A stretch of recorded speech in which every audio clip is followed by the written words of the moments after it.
नमस्कार, मैं मोहम्मद आसिफ और आप देख रहे हैं एसपीएन 9 न्यूज़। जेपीसी की मांग को लेकर कन्हैया कुमार ने एक अलग ही खुलासा कर दिया दर्शकों। दरअसल कन्हैया कुमार ने पूछा है कि जब भी हम मोदी सरकार से कांग्रेस सवाल पूछता है या मैं पूछता हूँ अडानी मसले को लेकर, वो भागते ही क्यों हैं, वो इधर उधर की बात क्यों करने लगती है, उनको डर ही क्यों लगता है।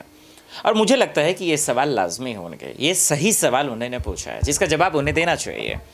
दर्शकों, आइए आपको बताते हैं कि कन्हैया कुमार प्रेस कॉन्फ्रेंस कर कैसे अडानी मसले को लेकर, जेपीसी की मांग को लेकर मोदी सरकार क्यों भाग रही है, इसको लेकर वो बारीक से चीज़ों को बता रहा है। जरा गौर से सुनिए।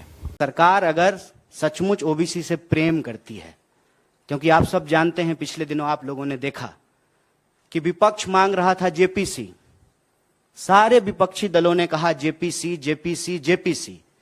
अचानक से बीजेपी कहना शुरू कर दी ओबीसी ओबीसी ओबीसी।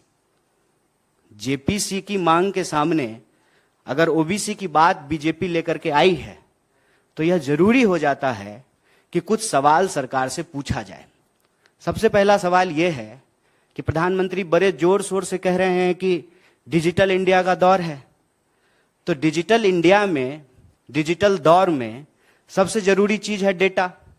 अक्सर आप सब लोग सुनते होंगे कि कहा जा रहा है कि डेटा न्यू ऑयल है, जिसके पास डेटा होगा वो दुनिया का लीडिंग पावर होगा।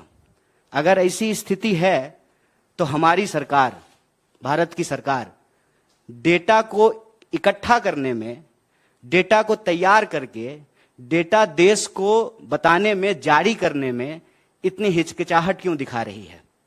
क्या कारण है इसका? आप सब जानते हैं कि जब भारतीय राष्ट्रीय कांग्रेस की सरकार थी, यूपीए 2 के दौर में 2011 में जनगणना हुआ और उस जनगणना की जो रिपोर्ट थी उसको तैयार किया गया। वह रिपोर्ट प्रकाशित होती, उसके बाद सरकार चली गई। 2014 में नई सरकार बन करके आई, तब से लेकर के हम लोग 2023 में हैं, अभी तक कोई डेटा जो है वो जारी नहीं किया गया है। आपने सुना, और उनके सवाल सही है, वो गलत नहीं है। और वो यही पूछ रहे हैं कि इतना जब हंगामा हुआ, शोर शराबा हुआ, आपका इंटेंशन ठीक है, आपका नीयत ठीक है, फिर आप जवाब क्यों नहीं देते हैं? आप इससे भागते ही क्यों हैं? ये गलत नहीं है, ये बहुत अच्छा बयान है। और मुझे लगता है कि कन्हैया कुमार का जवाब अडानी जी को नहीं तो कम से कम बीजेपी सरकार को तो देना ही चाहिए, लेकिन वो नहीं देंगे क्योंकि इसकी सच्चाई हम अरब बाखूबी तरीके से जानते हैं। हम अरब जानते हैं कि किस तरीके से सिर्फ और सिर्फ इस मसले को जो है नज़रअंदाज कर दिया जाएगा। लेकिन याद रहे एक चीज़ हम अरब को, अब वो ये कि कहीं ना कहीं अडानी मसले में कुछ तो झोल है, क्योंकि ये जो स्कैम हुआ, हिंडनबर्ग के खुलासे के बाद जो तबाही मची, उसका जवाबदेही तो होना चाहिए ना। अरे कम से कम किसी का नहीं, आप हिंडनबर्ग का ही जांच पड़ताल करा लेते, लोगों को तसफ़ी तो हो जाती, कम से कम ये तो नहीं पता चलता, लोगों के मन में शक तो नहीं रहता।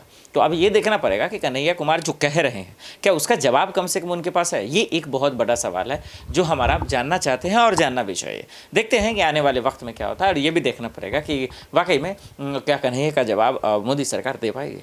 देश दुनिया की बड़ी खबरों के लिए देखते रहें एसपीएन 9 न्यूज़। नमस्कार।